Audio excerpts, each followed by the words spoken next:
Voilà, aujourd'hui nous sommes en compagnie d'Éric Bonnet. Éric, on va se tutoyer parce qu'on se connaît quand même depuis pas mal de temps. Et je voulais simplement te demander où on se trouve aujourd'hui, parce que c'est un petit peu important aussi pour toi. On se trouve au Luxembourg, mais dans quelle galerie, s'il te plaît? Alors aujourd'hui, c'est vraiment important, c'est sûr. C'est la première fois que je suis en expo dans une galerie au Luxembourg. Et là, en l'occurrence, c'est Célina Galerie. C'est une galerie qui est très jeune, hein, qui a juste quelques années. Donc je suis très content qu'on m'a invité à venir là.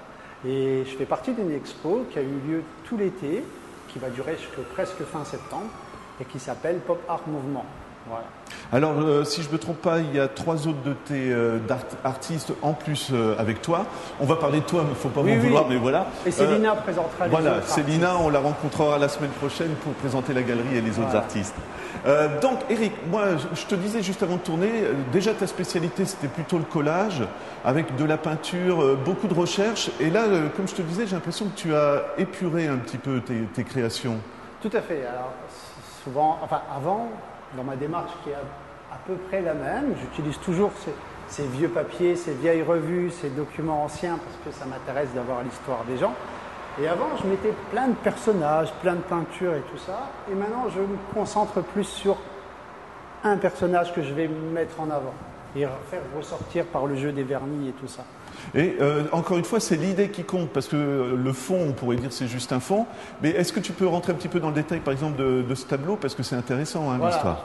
Celui-là, il est vraiment typique de ce que je fais. Alors là, on a derrière ces petits journaux qui s'appellent le Petit Écho de la mode. Tous ces journaux-là datent de 1953. Ces journaux-là, je les ai récupérés l'année dernière chez une petite dame qui est décédée, des choses qui arrivent, qui était très âgée et elle est décédée.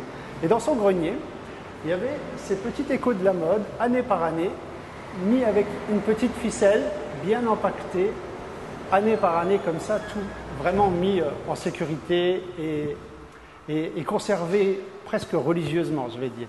Et je pense que la dame qui habitait, donc, qui avait conservé ces documents, je pense qu'elle devait travailler dans la mode à un moment, dans les années 50, où en fait il n'y avait pas de prêt-à-porter, on se faisait fabriquer, entre guillemets, sur mesure les robes et tout ça, qui venaient de Paris, mais on faisait des copies pour ici.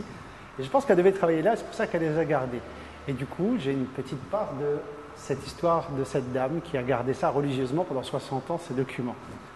Et je les ai utilisés en fond, parce que j'adore en plus les petits modèles qui sont dessinés. En plus, c'est pas des photos, c'est dessiné, c'est vraiment très joli. C'est oui, un peu une atmosphère un peu surannée, début de siècle, avec ces petits modèles et tout ça.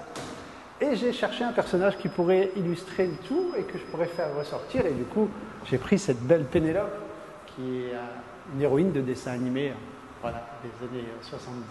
Ça t'est venu tout de suite, l'idée de faire un contraste, on va dire, entre l'image un petit peu surarnée et les années 70, qui étaient un peu folles, parce que malgré tout, c'est un dessin animé, mais c'est un témoignage aussi de l'époque. Je ne sais pas si tu vois ce que je veux dire, mais oui. Un peu la folie dans la recherche des vêtements, et Chanel, ça semble logique tout ça, quoi. Voilà, oui, c'est vrai. Et j'ai utilisé, voilà, je privilégié quelque chose des années 70 pour ça, parce que ça revient un petit peu à la mode. Et c'est des couleurs très très flash qui vont bien avec le reste, et avec l'illustration de cette Pénélope qui faisait des courses autour du monde dans ce dessin animé, mais qui était toujours tirée à 4 épingles avec pas un cheveu de travers. Donc je me suis dit que c'était la parfaite illustration du Petit Écho de la mode, puisqu'elle était toujours très mode. Là, c'est aussi le fond presque qui explique le dessin, non? Sur celui-là, oui. Ouais. Le fond explique le dessin. Sur celui d'après, qui est un peu le pendant, c'est un peu ça aussi. Celui-là, je suis parti d'un roman qui s'appelle Les 7 péchés capitaux. Voilà. Et celui-là, c'est la gourmandise. Et je me suis demandé qu'est-ce qui pouvait représenter la gourmandise aux yeux d'un homme que je suis.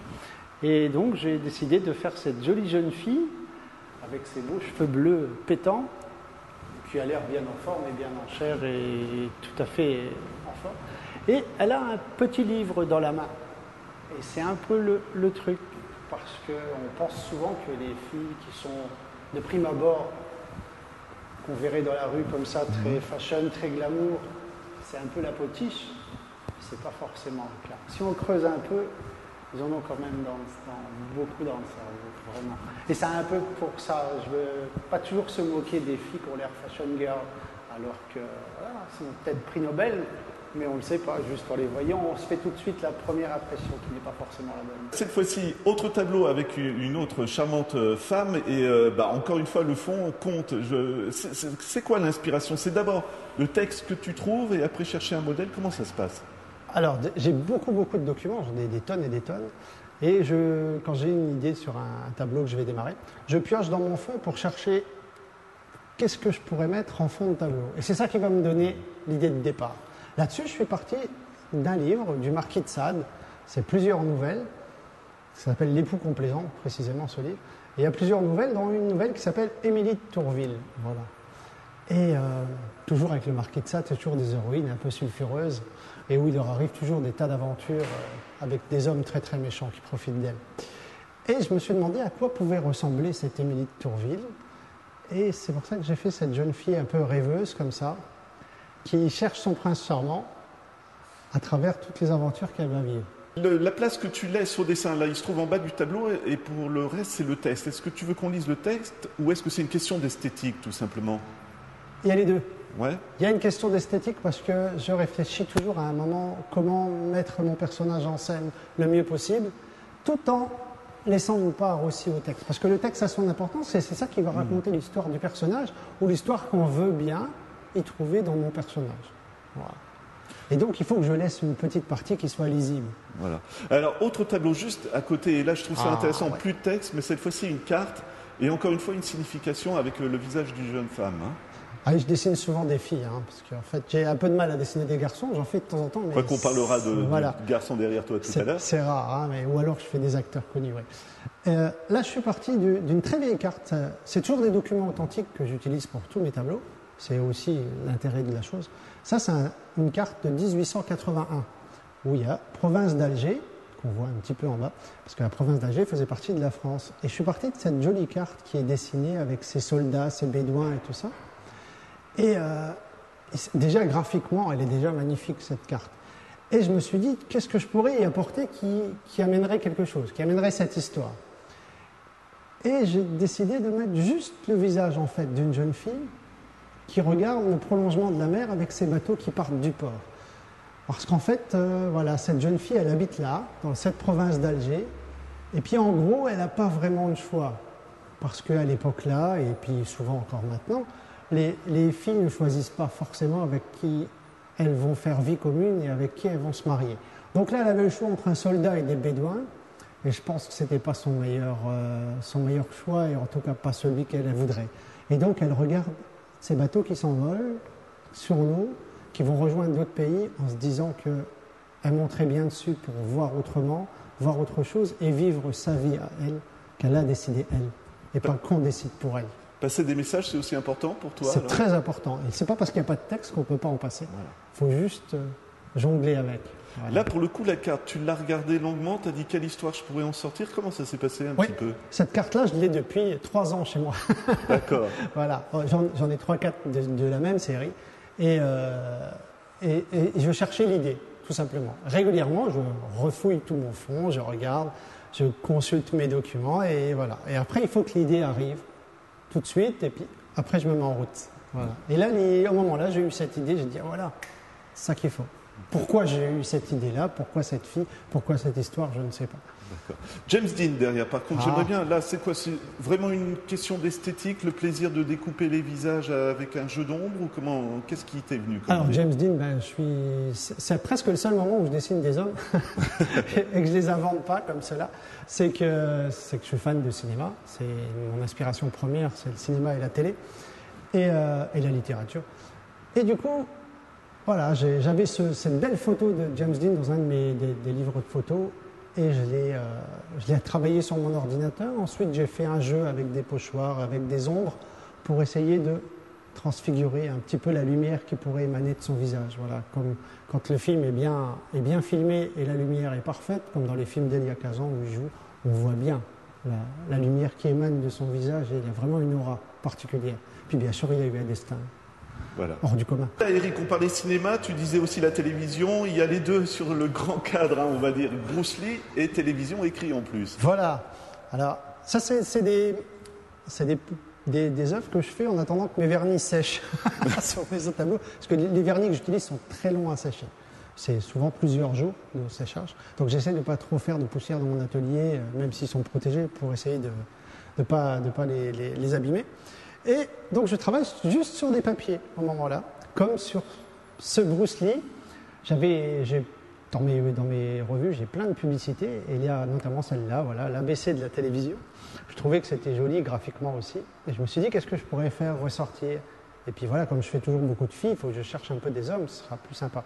Et donc je me suis fait ce dessin et ce pochoir avec Bruce Lee, mais vous voyez, Bruce Lee, il a un t-shirt avec un bisounours, parce qu'en fait, c'est que du cinéma.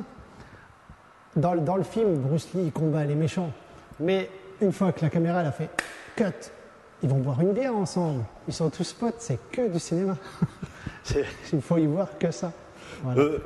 L'argent sous cadre aussi, intéressant, parce que là on y passe des messages aussi, j'imagine. Ah oui, les billets de banque, ben voilà. Alors les billets de banque, ça a toute une histoire. Je suis parti d'un article que j'ai lu qui est sur un pays qui s'appelle l'Iran, où des gens, des artistes ou des intellectuels sont très brimés par rapport à tout ce qui peut se passer politiquement dans le pays. On ne peut pas faire passer toutes ces idées, manifester comme on veut et tout ça. Et il y a un petit jeu en Iran qui consiste à prendre les billets de banque du pays et à rajouter des petits messages sur ces billets qui sont en général assez subversifs ou qui critiquent la politique du gouvernement ou des choses comme ça. Ils rajoutent juste une ligne ou quelque chose et ensuite les billets circulent comme normalement en achetant du pain, en achetant tout ce qu'on veut.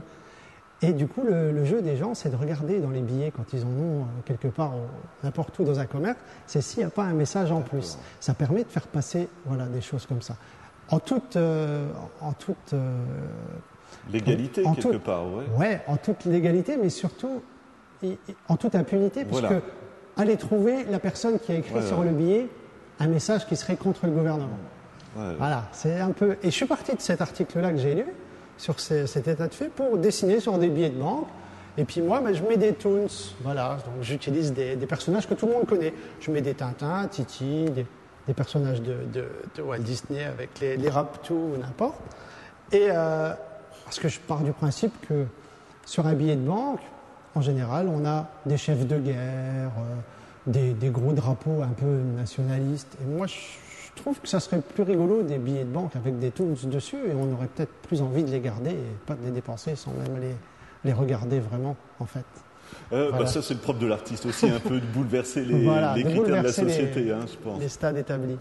Eric, dernière question. Exposition jusque quand à la galerie Célina, s'il te plaît? Alors, Célina Galerie, on est ici donc, au Luxembourg, avenue de la Liberté, jusqu'au 19, c'est ça 17. Merci Célina, qui est cachée derrière. 17 septembre, donc encore 2 petites semaines. Voilà, 14 avenue de la Liberté à Luxembourgville. C'est très facile à trouver, tout simplement. Vous prenez la gare, vous allez tout droit, vous tournez à gauche et vous êtes sur l'avenue de la Liberté. Vous ne pouvez pas vous tromper, c'est assez facile.